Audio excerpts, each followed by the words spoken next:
Welcome to the Father on Purpose podcast, featuring author and ministry leader Kent Evans and business executive and military veteran Lawson Brown. This is a show for you, Dad. You want to be a godly and intentional father.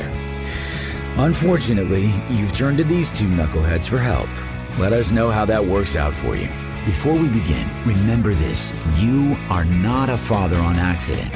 So go be a father on purpose. Please welcome your hosts, Kent and Lawson. Hey, man. Good to see you. Good to see you. I am loving where we are. I love the book.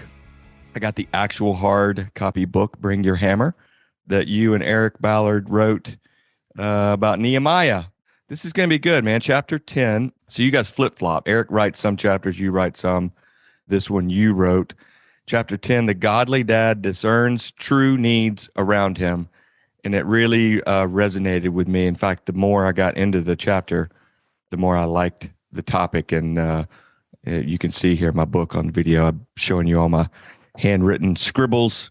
So talk about where you started in this. About, have you ever jumped to a conclusion and then realized later that you weren't right? No, I have never once jumped to a conclusion and then found out I was incorrect. What's your next question? Right. Right. It doesn't happen to me. And the fatherhood, zillions of times, honestly, that's probably one of my repeated mistakes over the years, is just instantly something goes wrong and I jump to some conclusion. What's really funny is my oldest son, Alex, is now 22, but when he was 10 or 12, he had two little brothers. So he was the oldest, and then a couple years, and there was Jeremy, and a couple years there was Jonathan. And Alex would come to me, and I'm kind of a new dad. I got these three boys, and Alex might be, I don't know, when he was younger, maybe 8, 6, and 4. And Alex would come to me and go, "Jeremy hit me," and I would instantly start getting mad at Jeremy, and I'd be doling out consequences. It's there was no ready, there was no aim. It was just fire, fire, fire. And so I would get all bent out of shape and start yelling at everybody. And then I realized there were big, huge chunks of the story that were missing. And so I started a new habit. And Alex would come to me and go, "Jeremy hit me." And I would go, "That is very interesting. Do me a favor. Rewind the story about a minute and tell me what happened right before Jeremy hit you." And there was always some kind of drama, right? It was I stole his Fritos and I ran over his bike, and then I threw a firecracker in his ear or whatever. And then he hit me, as if there was walked up one day. Jeremy woke up, got out of bed, and just punched Alex right in the nose. And I started to figure out I was getting played, and Alex was very shrewd and a bit manipulative.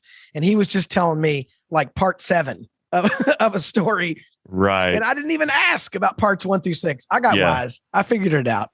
Yeah, that's a young dad, novice kind of move. Classic. Yeah, or you hear something going on in the other room and just assume you know what happened as you bust the door down and take over because of the history of some, one of the kids. So you've already imagined what's up and you jump to a conclusion. Something I underlined here. I'm curious. I wrote a note to myself, what made you write that? And the sentence is, Nehemiah was a wise, shrewd, and observant guy. He was thorough and always kind of steps ahead of what was going on. And the story unfolded, or the way that you guys put it out there kind of unfolded better as I went through it. But you chose specific words when you're writing stuff like this. You have a lot of thought goes into, words matter. Why shrewd and observant? Why did you choose those two words?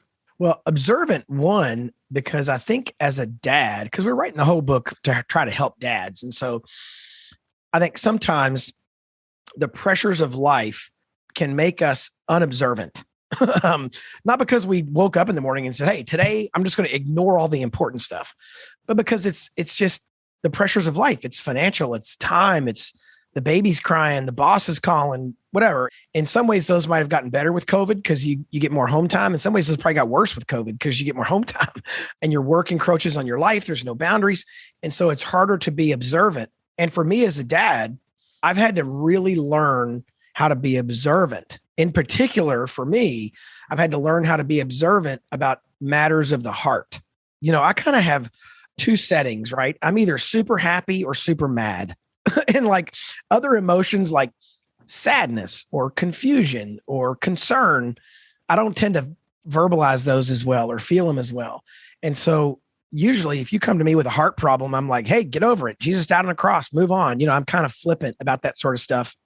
And I've had to learn over the years, and I'm still way much on this learning curve, how to be more observant as a dad. And then shrewd for me, I think of like Solomon in the Bible, where we see the story of the two women fighting over the baby, and Solomon discerns, wait a minute, I know how to figure out which one of these is the real mom. So he says, hey, I tell you what we'll do. Just give me a sword. We'll cut the baby in half. We'll give you half and give her half. And then the real mom goes, no, she can have him.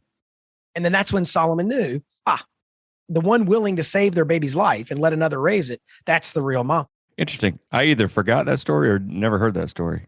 Yeah. So me as a dad, I want to be discerning and shrewd. And Nehemiah was that way. You talk about like politics and opposition. I think of street smart and savvy, with the word shrewd. Absolutely.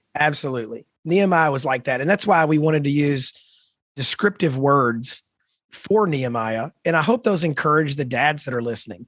There's probably been a lot of times in your walk, Lawson, with your family where you've had to be observant and shrewd. Yeah. And I think the more observant you are, the better listener that you are, the more shrewd you become.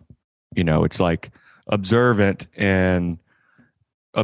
leads over time and through experience into wisdom. And so I think, many times for dads, I know I'm guilty of it, our tendency as guys, generally speaking, is to fix and come up with solutions and resolve things. Okay, that's great. And that's a good, it's not a bad thing, but learning how to kind of weave in and out of the situation, I guess I was going to say conversations, but observe first and really understand what's going on before jumping to a solution.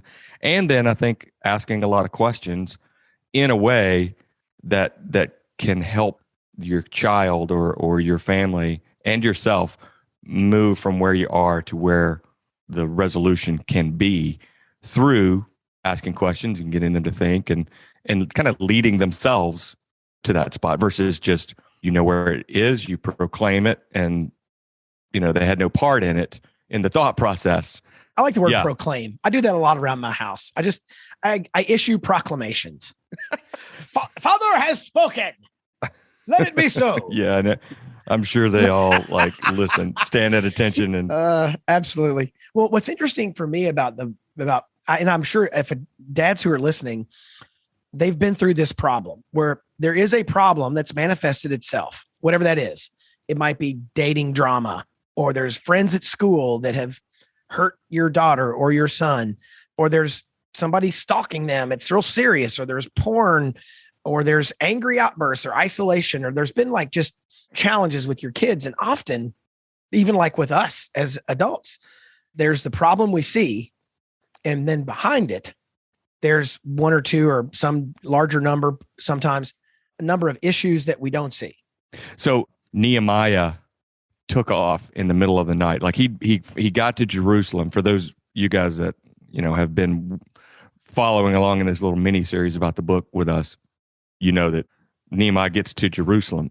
If you haven't been listening, go back and go catch up. There's some episodes, and I didn't realize that he had been in the city for a few days already and hadn't really done anything. People knew he was there. He was kind of, back in the day, I guess he was famous as part of the king's party or inner circle rather. And then that night he says he didn't tell anybody what God had put on his heart. He just got a horse and took off and started roaming around the city and looking at the wall and seeing what was going on, at night, and kind of very observant. It was in the middle of the night. He wasn't pointing things out. He was just looking and putting his final thoughts together about the plan to go from that point forward. it reminded me, I had in the Marine Corps, I had a company commander that Captain Schultz. He'd been around for a while. He was Is his name really Captain Schultz? Because now I think of that like 80s. I know, right? I know nothing. I know, very different than that. But he was so sharp, man, and credible. He had been every rank enlisted up to gunnery sergeant, and then went to college and became an officer. So before he was even a lieutenant, he'd been in the Marine Corps like 15 years, 12 or 15 years. So by the time he got to captain, he'd been in for, call it 20, 25 years. Super smart guy. And for inspections, the way it works is when you're going in to inspect the barracks where everybody lives, generally you either walk in or in our case, the base was pretty big. You had to drive over, park, and there was company commander parking spot was in the very front. Well, he would drive around and he would not park there because that's where everybody was looking. He parked in the back and would walk up the back like fire exit stairs because he wanted to see behind the scenes. He wanted to see it was a test of authenticity so that he wasn't greeted by the guy in charge at the time and then hosted around and, taken to the cleanest spot that he wanted to show him first. Captain Schultz would come in the back and walk up the steps and just start chit-chatting with people and find out the truth. And so it's another example similar to what Nehemiah did of like being careful, kind of clever, shrewd, find the truth. And as a dad, I think it's important for us to realize that a role that we can take is that calming influence that doesn't jump to conclusions and make things worse, but rather take a moment, take a pause, check the situation out, understand the different points of view, ask some questions, get to the root of it, and then help guide whatever's happening into a better place. Because you've then kind of more so grounded yourself in the reality of what the situation is. Well, and if I'm going from memory, but I heard an Air Force fighter pilot on a podcast, and he was talking about the OODA framework they learn as fighter pilots. I think I've got it right. Yeah, you're right. They call it the OODA loop. Yeah, and it's observe, orient, decide, and act. And it's more common version I used to always hear was ready, aim, fire. And sometimes people are like, ready, fire, aim, or ready, fire, forget it. There's no aiming or readiness. In fact, I was working with a guy one time and we were trying to make a decision and he wasn't like slow to decide, but he was taking his time to decide. And he just told me, he goes, Kent, you're going to learn I'm a ready, aim, fire guy. And he goes, so, that can either drive you crazy or you can get used to it. Right. And because I'm usually a ready, fire, aim guy. And so we made a good team between the two of us. Mm-hmm. For sure, man. I love that commander's approach, his kind of sly way of getting the truth, so to speak, without having the sheen of what people wanted to show him. Even in Nehemiah, we're in chapter 10 of the book Eric and I wrote, but it's covering chapter 2, basically, because a lot goes on in the first 2 chapters. And it's chapter 2, verse 12. And Nehemiah says, I had not told anyone what God had put in my heart to do for Jerusalem. And I think that's so interesting. I think it was John Wooden, the legendary UCLA basketball coach, who said, don't tell people what you're going to do, show them. I've talked to so many people, especially young leaders, who say, well, I'm gonna, and I will. And often I just go, that's great. That's great. Why do you need to tell me? What if you just became known for the one who took the right action? And I think Nehemiah, for me, it's just fascinating. Anytime you write a book, it becomes a bit like a research project where you learn a lot in the process. And I learned a lot about Nehemiah's ability to be this bizarre kind of like oxymoronic combination of 2 skills he had. He was able to be really patient and very decisive. And I think sometimes we think of those as being opposites, but man, in his case, he mastered it. He was great at that. Yeah, he seems like a ready, aim. And, I think it's cool. If you think about, he was there for 3 days. He hadn't told anybody what he was doing.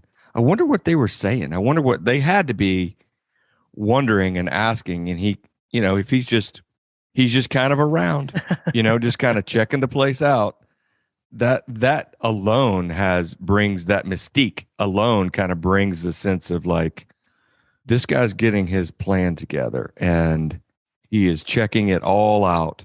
I think it raised his credibility whenever the time did finally come to begin to, make decisions and begin taking action. Had he just rolled into town and starts barking orders and pointing and directing, he would get it wrong. That's fire ready, no aiming until, the bullet's Right. gone. So I really, in reading through this and thinking about it more and more, man, 3 days is a long time.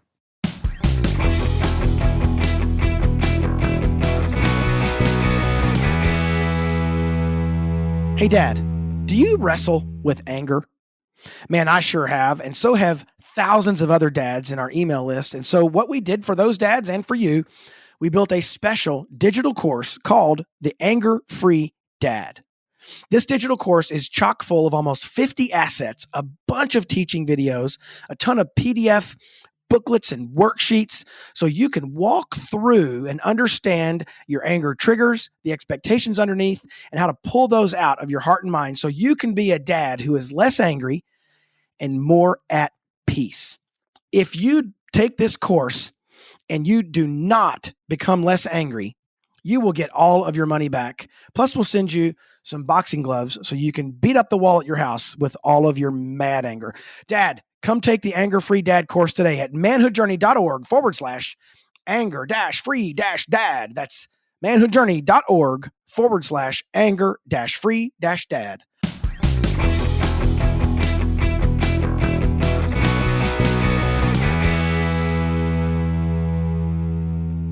For the dad listening, I want to put this into some kind of modern context. Let's talk about relationships at school. A lot of us have children who are still in school at some level. They might be in college, they may be high school, elementary, and they come home and they have some story to tell us, whether that is they got in trouble that day or something funny happened, something sad happened, one of their friends, threw a book at them, whatever. I need our listeners to go find this verse. I don't have it at the tip of my fingers in terms of the actual Bible reference, but there's a verse that says, one's story seems accurate until another comes and examines him. I'm pretty sure it's somewhere in Proverbs. And for me, what's very interesting about my child comes home, and again, go back to my son, Alex, my child comes home and says thing X. And then I just start making decisions. My teacher didn't let me take the test late or whatever. And I think, well, that rotten teacher, that no good. And man, as dads, we get a lot more credibility and we have a lot more influence if we take a minute to make sure we have gathered sufficient information. I was with a friend of mine last week and he said he saw this cartoon, and I'll describe it and guys will get it instantly. It had two pictures and it was 50 years apart, and it said 1970, and there was a parent with a report card, and the parent was holding the report card up to the child, and there were bad grades on the report card, and the parent was asking the child, "Can you explain this to me?" And that was what the parent was saying in 1970. And then it was 50 years later, the parent had the same report card with the bad marks on it, but instead they were holding it up to the teacher. And they were saying, "Can you explain this to me?" And we've become so quick to like, I totally agree with to you. blame teachers when our kids are probably undisciplined knuckleheads. Like in my case, I've told my boys, man, hey, trouble at school means double trouble at home. That's the way it works around here. And I've had 100 incidences in the last 17 years of school-age children, and 99 of them were because my child did something that was not okay or out of the bounds or late or wrong or incorrect. And there was one time when the teacher was probably a little bit overzealous, but like for the most part, I'm going to side with the teacher and help my child learn that. And I'm not telling guys out there just always side with teachers. Sometimes there's a bad apple. However, for the most part, what we need to do more of is gathering some information. Yeah, that's the point. It is same with the, like you you started with the story about Alex coming and screaming in about getting hit, and then you learn over time. You just got to start asking more questions, dude. I think questions open up conversation better than anything. Something easy like, what do you mean by that? Tell me a little bit more. Like why? And getting your kids to talk, and questions are the key to getting that done. You wrote something in here too about you want something fun to Google, put in questions Jesus asked. And so I did that. There's a book. I didn't know this. There's a book available on like Barnes and Noble popped up. It said the 307 questions Jesus asked. That is awesome. And then you get all kinds of stuff like, it's funny what Google can produce sometimes, and 183 of them were kind of like open-ended. I didn't read the whole thing, but could you do me a favor and just list all 300 right now? Yeah. He was the ultimate teacher. He used questions in a way God, don't you wish you could have been around like to watch and be a part of that? But as dads, I think we can take a lesson from the ultimate teacher in the way that we interact with our kids through inquiry. I'd even do it. Let's do an experiment right now. So, Dad, you're listening to this podcast, and you just heard what Lawson said. So you even have a head start. You have the ability to try to resist the power of the dark side. What I'm going to do is I'm going to make a statement, and then I'm going to ask a question. And I'm just going to tell you in advance what's going to happen, and your brain will still react in a way that you're going to be like, huh. So here's the statement. Dad, you need to ask your kids better questions. Okay, there's the statement. Now, let me ask you the question. Hey, Dad, would you get closer to your children if you ask them better questions? I know for a fact that it's biologically proven that the second thing I did caused your brain to have more activity than the first thing I did. If I make a statement, I only engage one piece of your brain. When I ask a question, they're learning through brain science. I engage a different part of your brain that tends to be a little bit more active. You're saying this for real, like there's real science behind this. Absolutely. Yeah. And so what they're finding is even the presence of a question can affect behavior. There was one study, Lawson, and I'm just going to kind of butcher it a little bit. I'm going from memory here, but there was one study 10, 12 years ago. And all they did was they had a control group and a test group. And they asked the people in the test group, hey, are you thinking about buying a car in the next 6 months? Then they tracked the two groups. And there was like a 30% jump in car purchases among the test group. They didn't even tell them to buy a car. They just asked them if they were. And the presence of the question went to a place in their brain. They just couldn't dislodge it. Wow. What's that about? That's cool. And that's one of the reasons why Jesus asked so many questions. Do you want to be well? I mean, you'd think kind of like, well, duh, well, I'm standing right in front of you. Or he'd ask, what do you want? Or who do they say I am? He said more than once, I am the Messiah. He did claim that. However, often he just asked people, well, what do you say I am? Because he knew, he created our brains. And so he knew that questions did more. And so as a dad, when we're going to discern the needs around us, we want to become pro-level question askers. And the other thing I want to make sure we give dads on today's episode, when it comes to discernment, I think of it almost like a series of locked doors. And you unlock one and you unlock another. And the first one often is the manifest behavior. So our child is rude, or our child is selfish, or our child is withdrawn, or our child is scared. And sometimes we just stop at that door, right? And we go, hey, you're not going to be rude to your mom. That's not how this place works, However, often if we can unlock that door, behind that door, there is another door, and it's about what was driving. It might be situational. They were rude because they are tired and they just need a nap, or they're hungry and they need some food. That doesn't excuse the rudeness, but still we may find sometimes then there's another door behind those doors that's not so much event-based or situation-based, but it is emotional. They're rude because they feel like they're not being listened to. And if we just took 5 minutes and heard them out all the way. The other day I asked my 19-year-old a question, and my 17-year-old was sitting on the couch next to him. And the way I started the conversation was my 19-year-old was about to make a decision about something that I thought was not the wisest decision. And so the way I started the conversation was, hey, you weren't seriously considering doing that thing, were you? And my 17-year-old chimes in even before my 19-year-old can answer and go, wow, Dad. So like, is that how this is going to go? And I went, yeah, I think it's a stupid idea. And I'm like, okay, wait a minute, time out. That may have not been the best way to start that conversation. But what I'm driving at, I mean, that's a bad example, but what I'm generally trying to drive at is, what's the driver? What is the thing behind it? Is it momentary, situational? Are you tired, concerned, scared, frightened? Is it longer term? You feel like you're not being heard, or you feel threatened, or you feel lost or disregarded or unnoticed. Those kind of things can often drive especially our teenage kids as they get older. Those kind of things can really drive it. And so I think that the discerning dad tries to unlock all the doors, and he keeps going through that hallway until he can unlock as many doors as he can to really discern what is the actual issue here. Yeah.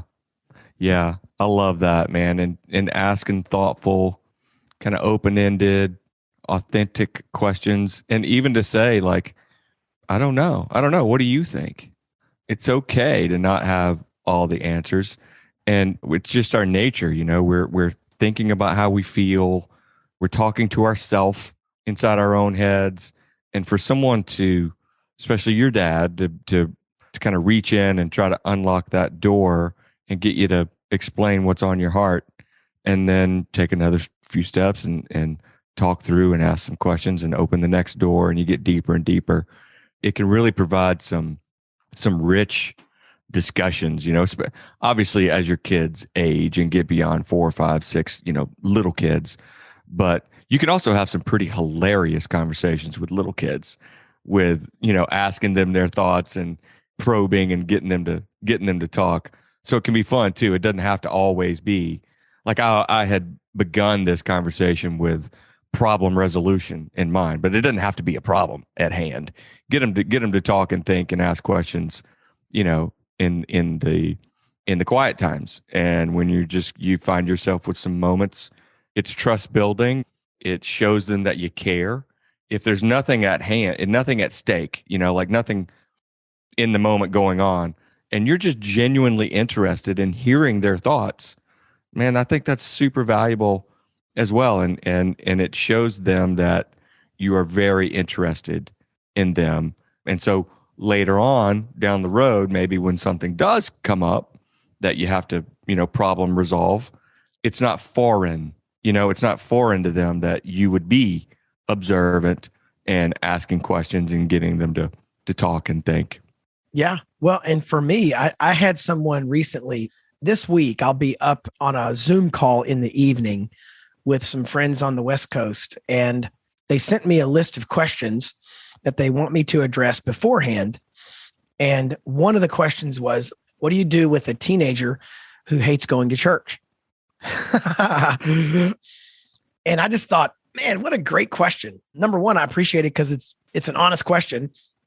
And a number of dads I know have walked through that. And what I am going to encourage those guys to do is, we can take like the football kind of I formation approach, where we just line up and we go head to head on that issue, right? Where it's like, you're going to church. Hey, I put a roof over your head, and to some degree, that is basically, without the top spin and the anger, that is basically the message my kids got around my house. Like, there was never some kind of like, church is optional on Sundays. There just was. Now, there were times when we didn't go for various reasons. Maybe everybody was sick or something, but there were moments when we did not go. But there was never this kind of like Friday voting system where everybody went, I'm thinking no. Okay, great. Good for you.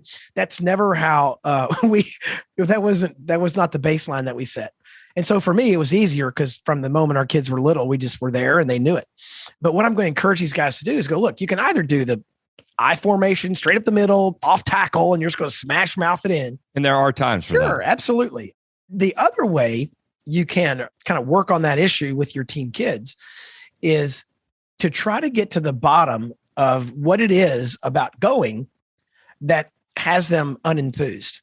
What I find is that some high percentage of the time, there is a friend issue at church and they don't want to face it.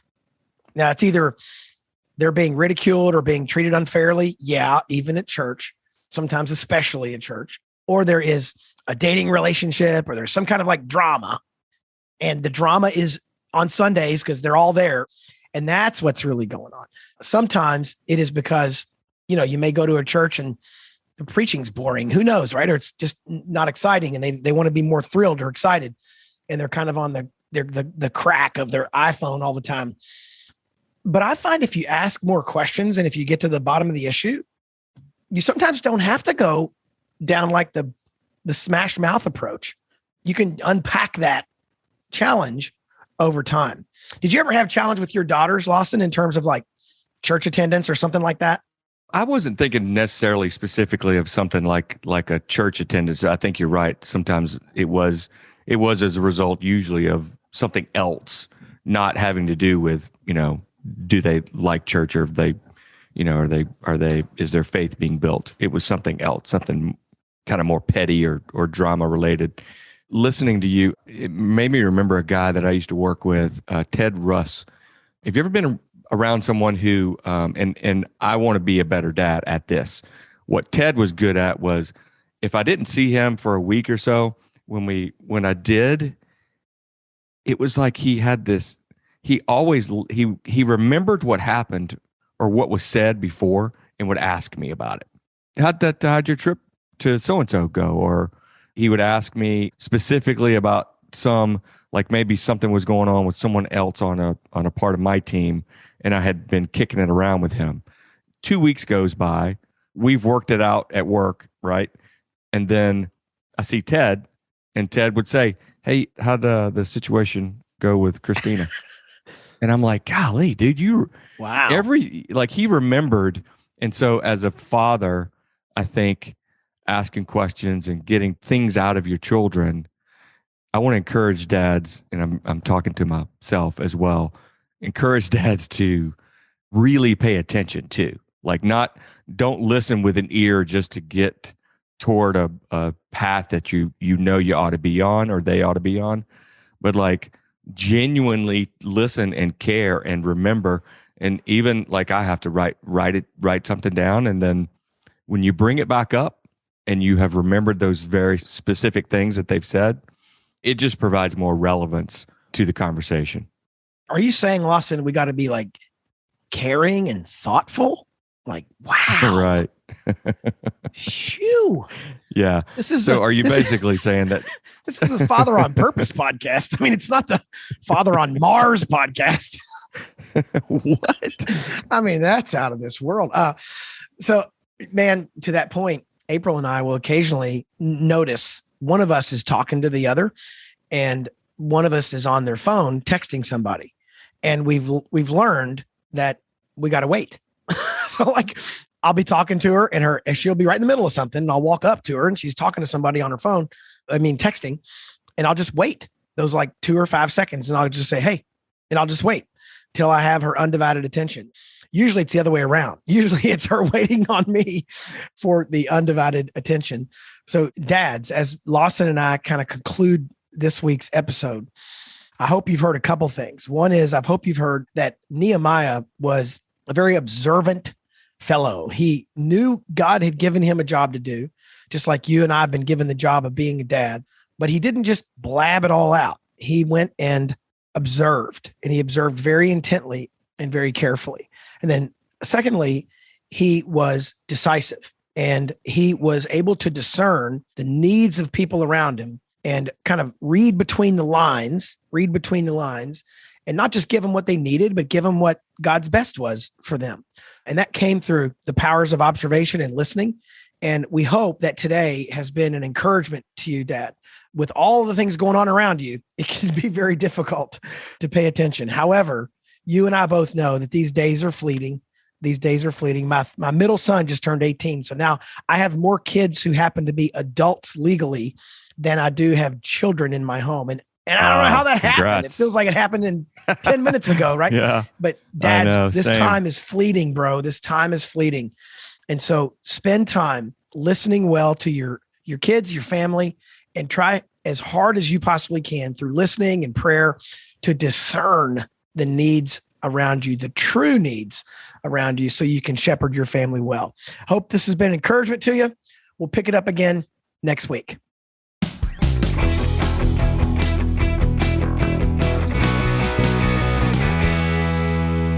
Hey, Dad, thank you for listening to today's show. If you found this episode helpful, remember, you can get all the content and show notes at manhoodjourney.org/podcast. And if you really liked it, please consider doing 3 things. Number 1, share this podcast with someone. You can hit the share button in your app, wherever you listen to podcasts, or just call a person up and tell them to listen in. Number 2, subscribe to this podcast so you get episodes automatically. That helps us as well to help dads find the show. You can do that through your favorite listening app, whatever that is. And finally, review this podcast. Leave us a review, good or bad, wherever you listen. Those reviews also help other dads find the show. You can always learn more about what we're up to at manhoodjourney.org or fatheronpurpose.org. We will see you next week. You've been dozing off to the Father on Purpose podcast featuring Kent Evans and Lawson Brown. Now, wake up. Head over to fatheronpurpose.org for more tools that can help you be a godly, intentional, and not completely horrible dad. Remember, you are not a father on accident, so go be a father on purpose.